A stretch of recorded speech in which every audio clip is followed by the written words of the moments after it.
Welcome to Inside UKFC, the podcast. Here's your hosts, Dakota, Decheba, and Aaron, Aby. Hello and welcome to Inside UKFC, the podcast, Ep.4. We're here again to announce our next Grand Prix tournament. We've done the welterweights, we've done the flyweights, and next it's the featherweights. What are you thinking about this one, Stephen? Well, I think it's probably been one of our best categories for the last few years. We've had some real good guys come through our ranks at 66 kilos. Liam McCracken, Connor Hitchens, Corey Fry, any others you can think of, but all these guys have come through our ranks, become champions and gone on. Curtis Campbell moved to 66 now. Obviously, he's going to be going on to fighting professional soon, and all gone on to obviously fighting on bigger stages. So it's definitely been an exciting division in the past for us. Obviously, I'm excited to see what we've got in the future and who else is going to come through. Yeah, 100%. Those names you've mentioned right there. Obviously, Connor Hitchens now fighting on Cage Warriors. Liam McCracken's going to go on to big things. Corey Fry's going to go on to big things. Curtis Campbell's going to go on to big things. You know, they're four names who could potentially end up in the UFC in the future and playing big parts in UK MMA. And it's great that we've had them on the show and had some of the best fighters on the show. Yeah, and definitely. Now it's just like one of those divisions that seems to just keep producing talent after talent after talent. Yeah, 100%. Curtis obviously going to be probably going to be turning pro soon, and he seems to have wiped out the division now, and he's really difficult to match. I'm pretty sure it would be a pretty difficult match for any matchmaker to get him a fight. There's not many people on his level as an amateur now. No, but yeah, we'll see what happens in the future with Curtis. Yeah, and obviously he's competing at different weights as well and winning belts in different organisations. I was at FCC and he won their championship there as well at 70 kg in the first round. He's just he's doing very well and smashing it and it's seeing what he has in the future is going to be exciting as well. Yeah, 100%. So let's get on with it. Let's see who the future may be. Where does the future lie for UK MMA at 66 kilos? So our first competitor in the featherweight tournament is Combat Performance Academy fighter Zach Miller. Zach Miller 4-0, 4 finishes, 3 submission wins, 1 TKO win. His most recent win was on UKFC 19 against Fergal Shivers. Yeah, that was a great fight as well, and it seemed like he had to pull the stoppage out of the bag as well. I think he was behind in that fight.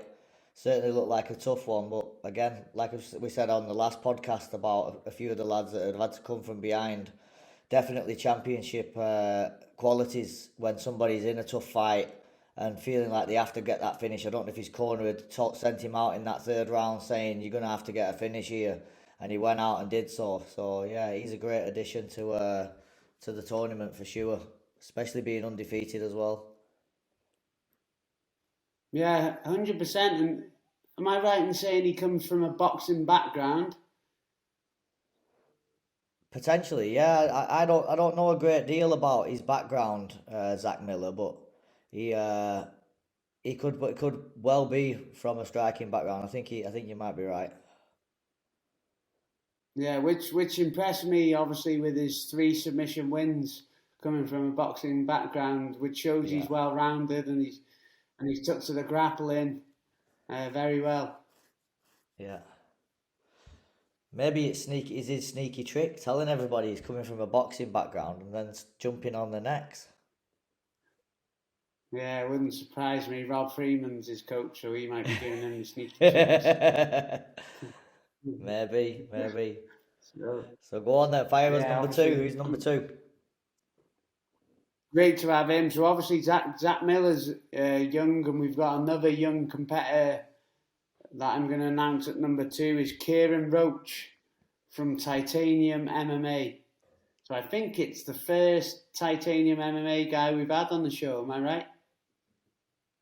But yeah, I'm gonna say I don't think I've heard of Kieran Roach and Titanium. Certainly, I don't think as far as back as I can remember we've ever had them on. So they are a great gym again, and they're really good to. We always want to be looking at putting other new guys on from new gyms, don't we? Every show, it's one of our aims to get another gym on or get somebody else involved in the show. We always bring new gyms, don't we, from across Europe to try and bring people in from different countries all over Europe. But obviously, we're always aiming to put people in from local gyms. So that another great addition. Tell us a bit Yeah, about him. 100% as well. And he's only 18. This will be his Yeah. first fight at featherweight. So I've been sent him in a few times at 61 kilogram, and always asking for tough guys, which doesn't Yeah. surprise me with his coaches. Obviously, Gav Hughes is the head MMA coach there as well, and Tony Amora is coaching him on his stand-up. So, he's always put his name down, and for being 18 and wanting to jump in this tournament and compete, shows the level of mentality he's already got at his young age. So all three wins, he's got a mixture: one decision win, one submission win, and one TKO win. So it shows he's well-rounded, and he's again undefeated. Yeah. He's got all the tools, So, then, hasn't he? He's got all the tools that we're speaking about. He's got all the tools he needs to come with any kind of game plan what he would need to either wrestle it out, grapple it out, or strike it out. Yeah, 100%. And like I said, he's only a young lad, and he's growing into that adult frame. Obviously, moving up and away, and straight away, rather than just going, I'm just going to take a easy fight at 66, or set on my way into division. He's like, nope, get me in this tournament straight away, and let me compete against some of the best featherweights in the country.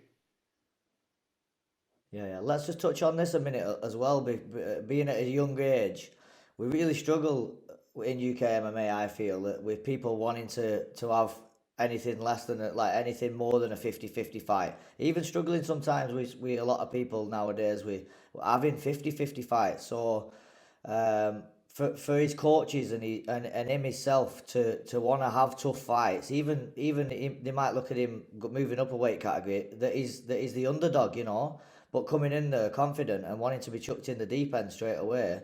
Got to respect guys like that, aren't you? Them are the guys that they're gonna propel themselves in the careers, Yeah, 100%. Amateurs about growth, the tough fight, the learning experience, and like we spoke about on previous podcasts.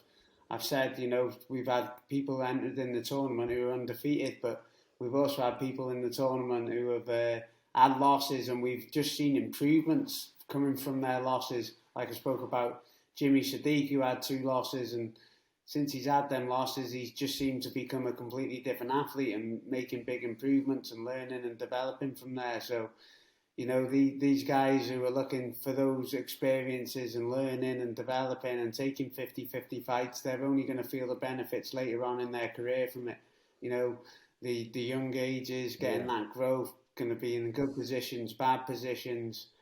That's what's going to make you a better fighter at the end of the day. If you're always comfortable and not taking no challenges, that's going to limit the amount you grow and progress in your future career, especially if you turn pro. Yeah.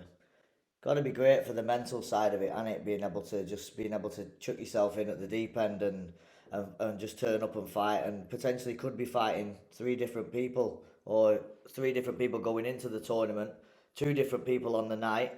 Obviously, it's great, like you said, for the tournament based things like the IMAFs and stuff, the World Championships, it's great because you can't really have a game plan going in. You got to turn up with the best version of yourself and obviously put it together on the night, which is another thing that as an amateur you should be doing these things. You should be testing yourself.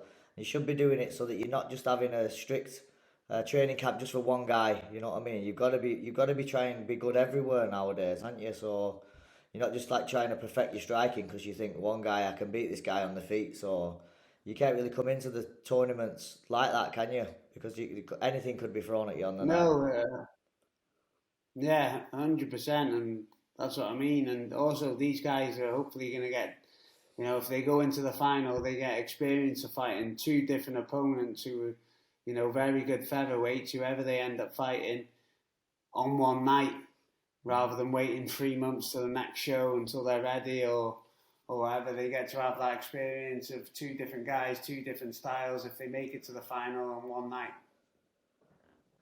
Yeah, that's great. So who's number 3? Give us number 3. Number 3 is another undefeated fighter. Is Aaron Small from Team Cowbon. So Aaron is 6-0. So that's 6 good wins. Yeah. He's 1-0 on UKFC, but his fight was a big win against Ruri Lafferty, which was on UKFC 18. Obviously, we know Aaron is very well-rounded fighter. I think he's got boxing experience, but on his record, he's got 2 submission wins as well, and 2 wins via TKO. The other 2 coming by decision. But I think the Lavery fight was a decision, wasn't it? Yeah, it was a decision. Obviously, Rory Lavery's a really good featherweight as well. So it's we know Aaron's game. We know he's looking to take tough fights, and we know he's well rounded, and he can do.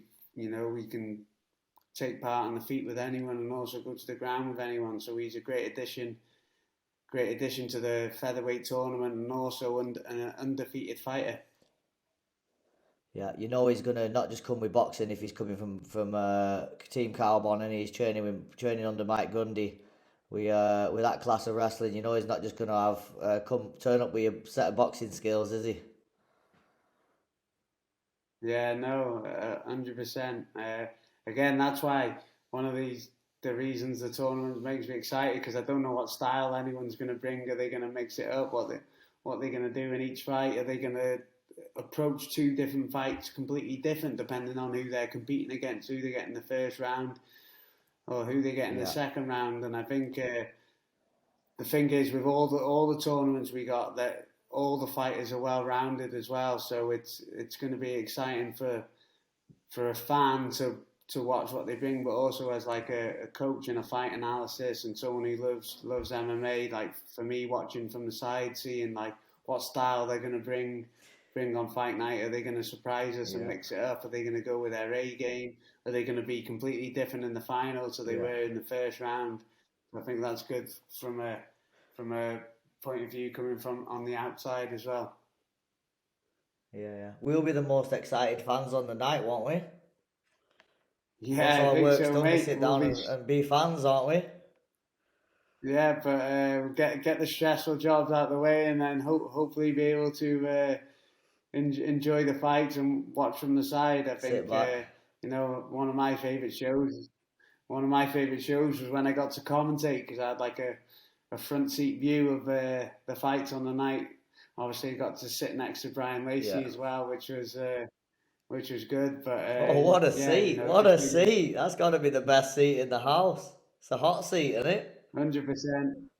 But yeah, just being able to watch him, obviously, as a matchmaker, I'm like looking at who will suit up well against each other for future shows, who's coming through, who's making improvements, who's jumping up in levels, who will be good against him, who will be good against him, who will be looking for our next title shot and everything. So it's good being able to watch the fights as well. Yeah. Go on then, give us the last participant. So, the last one. I've saved the Welshman till last. The final entry for the tournament is from my gym, IPC, Inspired Performance Centre, is Ollie Morris. Ollie, yeah. Ollie's coming off a good win, isn't he? Yeah, Ollie's coming off a big win on FCC against Macaulay Donnelly, but Ollie's the only one in this category who's actually lost. So his record is 6-4 amateur A, 4-0 am B, so 10-4 altogether. I think he is. He might quote me and tell me 11-4 with his amateur B fights, but he's got 4 losses on his record. And like I said, sometimes that can play to your advantage. You know, if we look at the people he's fought against, they're all big names.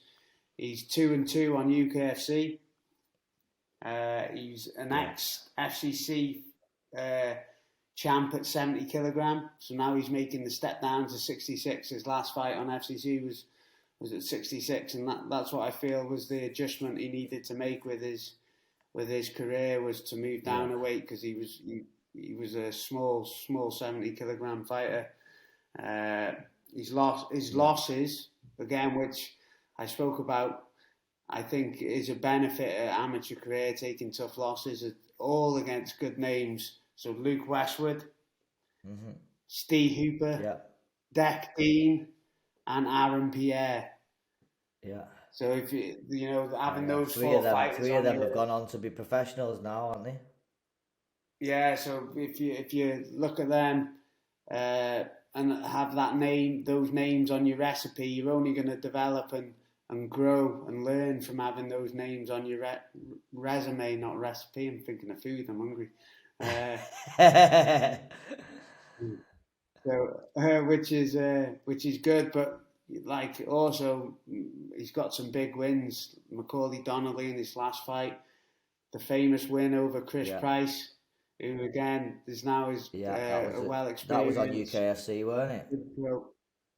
That was on UKFC, where he was in some bad spots, some bad submissions, but kept his cool, kept his composure, and managed to get the submission win in a big fight, and another big win. So he's different to the other 3 with his age and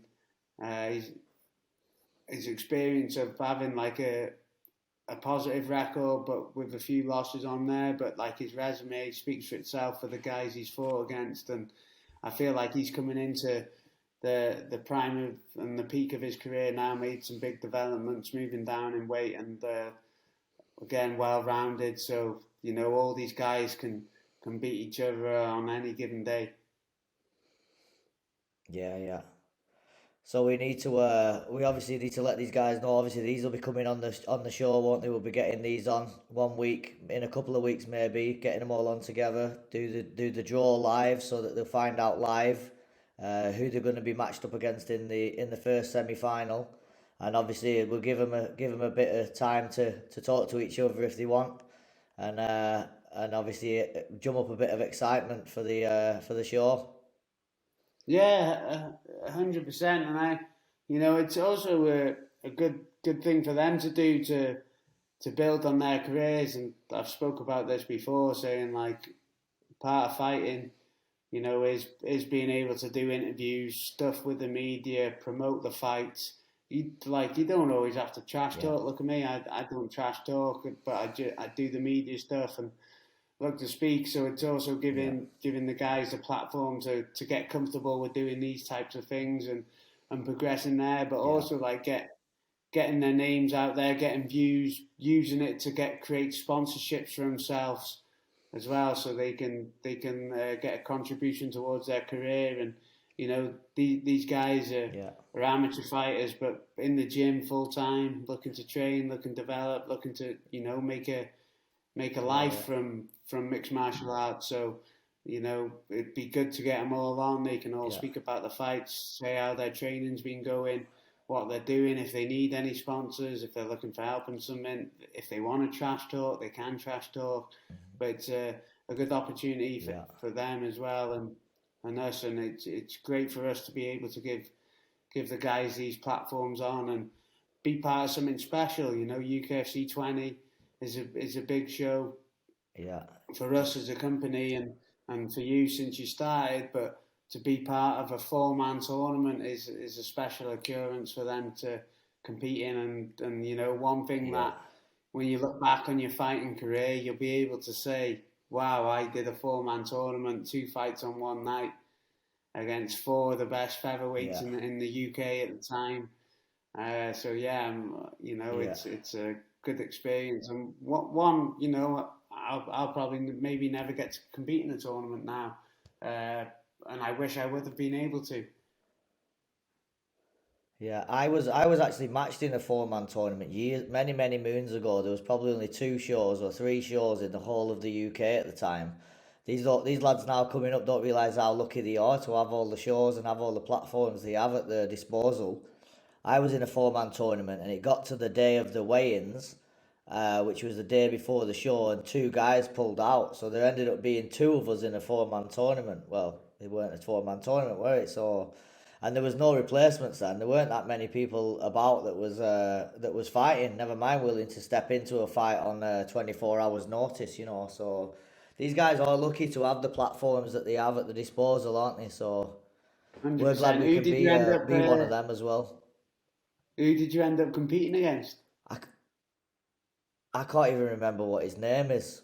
We ended up just fighting for the belt, and I won. I think it was won in the first round.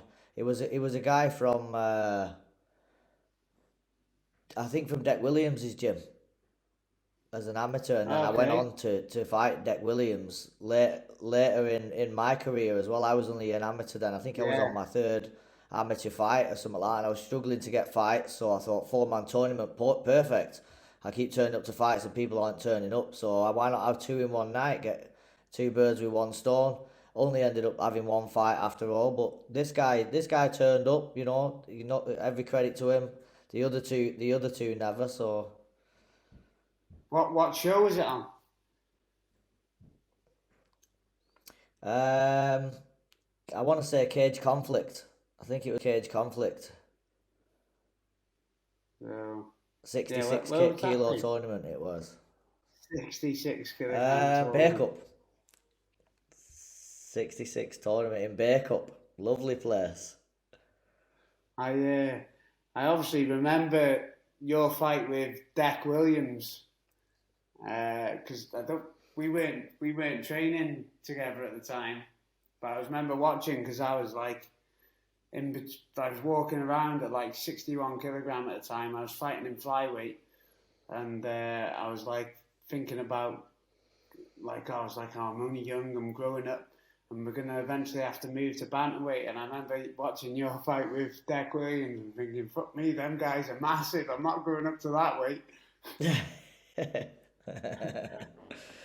Yeah, it was an action-packed fight as well. I think I got dropped in that fight early, and then ended up finishing him with the triangle. So yeah, it was a good fight. I was on FCC as well. Yeah. FCC's got some shouts on this podcast tonight.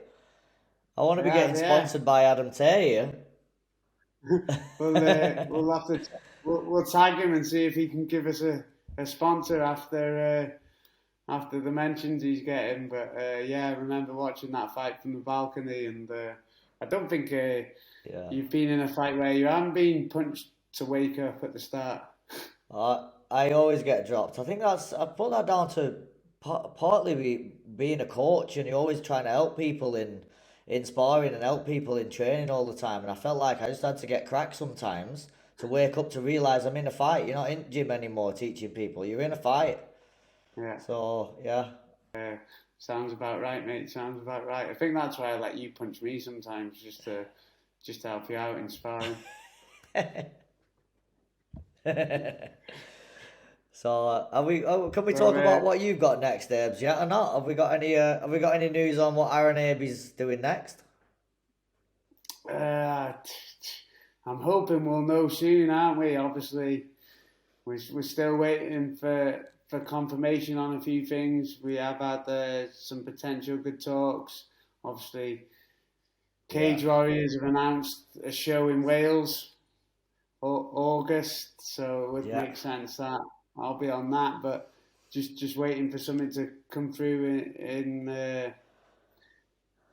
in terms and get confirmed. So hopefully on the next show we'll be able to talk about that. Maybe Dakota will be back and we'll be able to talk about her future as well, and get some big news announced on the show, which will be good. But excited for episode 5 then.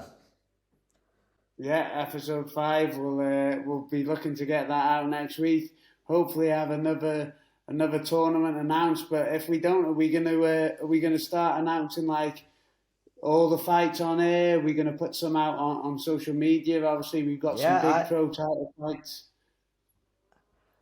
I don't see why not. I think this is a good platform for the other guys, not just for the guys in the tournaments. I feel that the other guys should be getting their bit on here, and also we'll probably bring them on as well. Give them the opportunities to come on. We want to obviously talk to a few people on here that have been a big part of the show.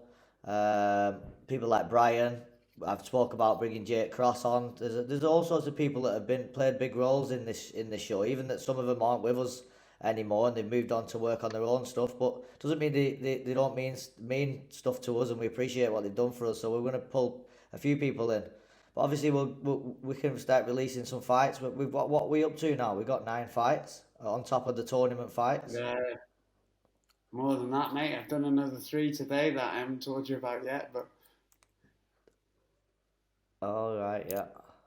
Yeah, but and obviously our pro card is looking good, and we're gonna have some big pro fights on the show as well. So looking forward to getting them announced and talked about, and also getting them out on social media again, so the guys can start like promoting the fights and getting sponsors and talking about it as well. Because it's one of those things, like being a fighter and knowing you got a fight coming up, but you can't like put it on social media, you can't tell people. You want to be able to like let everyone know. It's almost like it's not real until it's gone out into the internet. Yeah. We have had a lot of people attacking us, haven't we? When you releasing this? When you releasing the tournament? When's this next podcast on? When's so it's good for us to get them out. Obviously, we want to give them the opportunity to come on as well, don't they? I think there's a lot of them excited about that. I think there'll be a few nervous about coming on live on the podcast, but I think there'll be a few that'll thrive.